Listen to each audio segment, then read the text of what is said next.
সাইয়েদনা নূহ আলাইহিস সালাম যখন এইরকম করে করে রাত দিন ডাক দিল, আল্লাহকে বলল রব্বুল আলামিন আমি আমার কওমের লোকদেরকে রাত্রেও ডাকি আবার দিনের বেলাও ডাকি, কিন্তু আমার কওম আমার কথা বুঝতে পারে না, আমার কথায় সাড়া দেয় না রব্বুল আলামিন, আমি কি করব?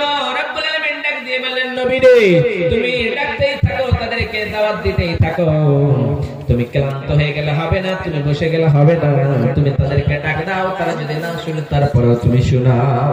এইরকম করে এক দুই দুই করতে করতে কিছুগুলি লোক যখন ঈমান আনলো, তখন ঈমান আনার পরে সেই সময় সাইয়েদনা নূহ আলাইহিস সালাম বললেন, ও আমার কওমের লোকেরা তোমরা মূর্তি পূজা ছেড়ে দাও, এই দেব দেবতার পূজা তোমরা ছেড়ে দাও। কিন্তু তারা মানতে তারপরেও পারলো না, শেষ পর্যন্ত তার ছেলে একজন ঈমান আনলো না।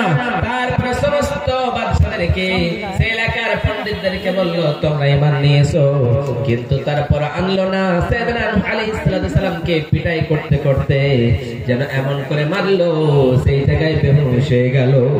তারপরে সাইয়েদনা নূহ আলাইহিস সালাম বলেন তোমাদের উপরে আল্লাহর আযাব আসবে, আযাব তোমরা সহ্য করো, তোমরা এইরকম করে থাকলে, তোমরা যদি এইরকম করে দিন ধর্ম আমাদের দিকে না আসো, আল্লাহরে না ডাকো, তোমাদের উপরে এমন করে আল্লাহর আযাব আসবে যে আযাব আসলে তোমাদের কাউকে কে ছেড়ে দেবে না। সেই সময় আল্লাহর আযাব আসবে, আল্লাহর আযাব আসবে যখন বলল, তখন তারা বলল তোর আযাব কেমন আমরা দেখতে চাই, নিয়ে এসো। তোমার আযাব আল্লাহর আযাব কেমন আমরা দেখতে চাই, নিয়ে এসো। আল্লাহকে বললেন রব্বুল আলামিন এই বস্তিটারে এই এলাকাটারে সমস্তগুলিকে ধ্বংস করে দাও। আল্লাহ বললেন ও নূহ নবী আমি তোমার কথা তোমার দোয়াটা আমি কবুল করে নিলাম, তাদের উপরে আমি আল্লাহ আযাব দেবই দেব। সেই সময় নূহ আলাইহিস সালাম বললেন রব্বুল আলামিন তুমি আযাবটা কেমন দিবা? আল্লাহ বললেন ও নূহ রে শোনো শোনো শোনো শোনো, আমি আল্লাহ তাদের উপরে আযাব দেব, তার কারণ তার আগে তুমি শুনে নাও, তুমি একটা নৌকা বানাও, তুমি একটা যানবাহন বানাও, যে যানবাহনে তুমি চড়ে কিছুগুলি ইমানদার ব্যক্তিকে লইয়া সেই যানবাহনে তুমি চেপে যাবে আমার আযাব যখন আসবে। নৌকা বানাতে শুরু করলো, বিশাল বড় করে নৌকা বানালো।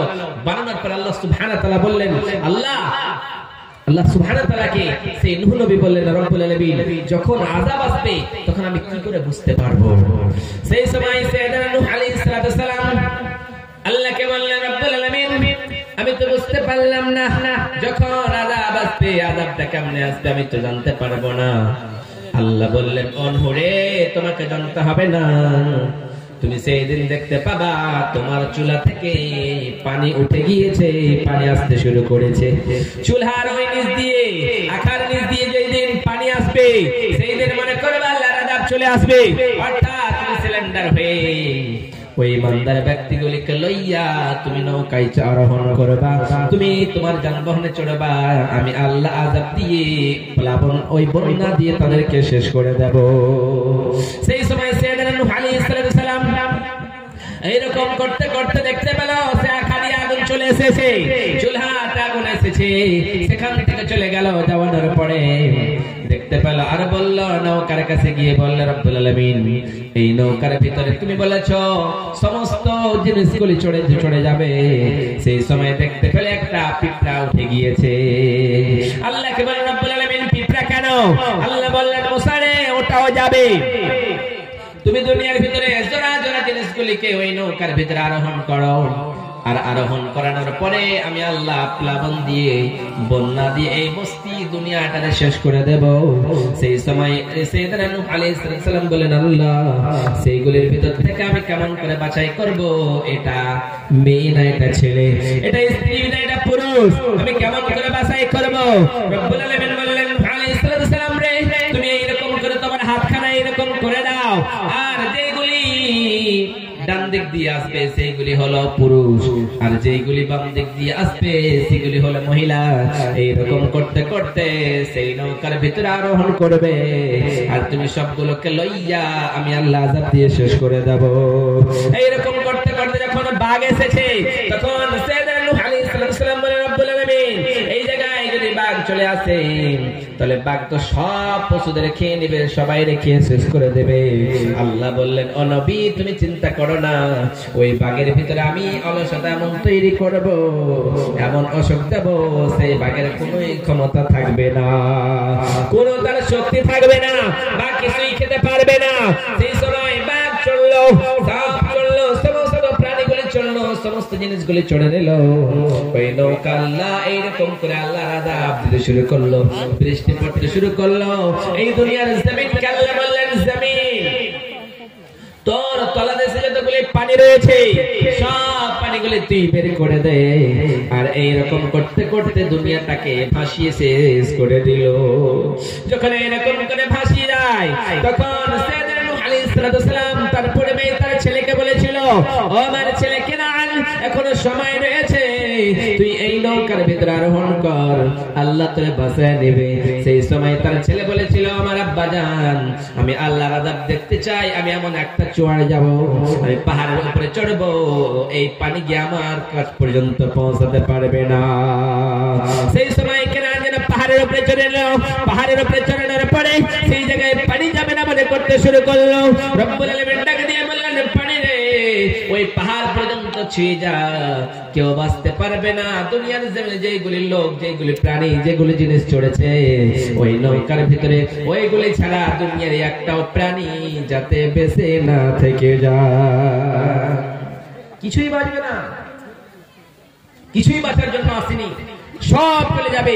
দুনিয়াটারে সব প্লাবন করে দিল, সব বন্যায় ই করে দিল, পানি আর পানি করে দিল। তাহলে আল্লাহর আযাব এসেছিল না আসেনি? এসেছিল। হযরত লূত আলাইহিস সালাম যখন তার জামানায় তিনটা অন্যায় কাজ বেশি হতো, ডাকাতি হতো এবং অশ্লীলতা কাজ হতো, এবং সেই জায়গায় ছেলেতে ছেলেতে মেয়েতে মেয়েতে সমকামী হতো, অন্যায় কাজ হতো, জিনা হতো। এই সময় লূত আলাইহিস সালামের কাছে কিছুগুলি লোক আসলো। কি আসলো? তার কওমের কিছু লোক আসলো, এসে বলছে, ও নবী লূত, আমি কি করব? আমরা অন্যায় কাজ করব, তুমি বাধা দিতে পারবে না। বারবার বলে লূত আলাইহিস সালাম, আমার কওমের লোকেরা তোমরা সমকামী ছেড়ে দাও, তোমরা এই কাজটা করো, এই কাজটা করা তোমাদের কাছে কখনোই ভালো হয়ে যেতে পারে, তোমরা ছেড়ে দাও। কিন্তু তারপরও ছাড়তে চাই না, শেষ পর্যন্ত তারা এই কাজ করতেই থেকে গেল। বারবার বারণ করে কিন্তু মানতে চাই না। যখন মানতে চাই না, এই সময় লূত আলাইহিস সালামের কাছে আল্লাহর ফেরেশতারা আসলো, সুন্দর সুন্দর রূপ ধারণ করে আসলো, ছেলে মানুষের অভিশাপে মানুষের রূপ ধারণ করে আসলো। আসানোর পরে দেখলো, হায় রে, ওই লূতের কওমেরা দেখলো তার কাছে এরকম ছেলেরা এসেছে, সঙ্গে সঙ্গে বলল, লূত ওই মেহমানগুলিকে আমাদের কাছে দিয়ে দাও, আমরা তাদের সঙ্গে অন্যায় কাজ করব। কিন্তু লূত আলাইহিস সালাম বললেন, ও আমার কওমের লোকেরা, তোমরা এই মেহমানগুলিকে বেইজ্জতি করিও না, এদের সঙ্গে তোমরা অন্যায় কাজ করিও না, কারণ তোমরা যদি আজকে মেহমানের সঙ্গে অন্যায় কাজ করো, অন্যায় কাজে লিপ্ত হও, রব্বুল আলামিন আমাদের ডাক দিয়ে বলবেন, নবী তোমার কাছে অন্যায় কাজ হয়েছিল, তোমার কাছে মেহমানগুলি গিয়েছিল, ওই মেহমানগুলির সেবা করতে পারোনি, যত্ন করতে পারোনি, অতএব আমি আল্লাহর দরবারে জবাব দিতে পারবো না। অতএব আমার কওমের লোকেরা, যাও যাও যাও, আমার মেয়েদের সঙ্গে অন্যায় কাজ করতে পারো, কিন্তু মেহমানগুলিকে তোমরা কিছুই করতে পারবা না। কিন্তু তার কওমের লোকেরা বারবার বুঝালো, কিন্তু বুঝতে পারলো না। যখন বুঝতে পারলো না, তখন ওই লোকগুলির সঙ্গে, ফেরেশতাগুলির সঙ্গে অন্যায় কাজ করতে যাবে। এই সময় রব্বুল আলামিন ওই দুনিয়ার জমিনের মানুষকে বললেন, ও দুনিয়ার মানুষেরা রে, আমি আল্লাহর আযাব কি তোমরা জানো? লূত নবী বললেন, তোমাদের উপরে আযাব আসবে, আল্লাহর আযাব, সেই আযাব আসলে কাউরে তোমাদের ছেড়ে দেবে না। সেই সময় লূত নবী দোয়া করে দিল, যেমনি দোয়া করলো তাদের উপরে এইরকম করে জমিনটারে উল্টে পাল্টে সব শেষ করে দিল, শেষ করে দিয়েছে। সেই দেশটার নাম ছিল জর্ডান, সেটাকেও শেষ করে দিল।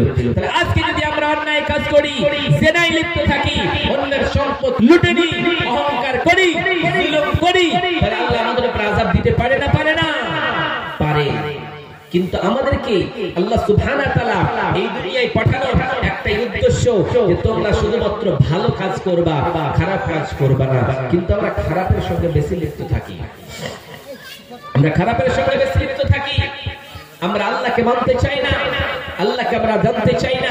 আল্লাহ সুবহানাহু ওয়া তাআলা আমাদেরকে এত সুন্দর নাজ ও নিয়ামত দিলেন।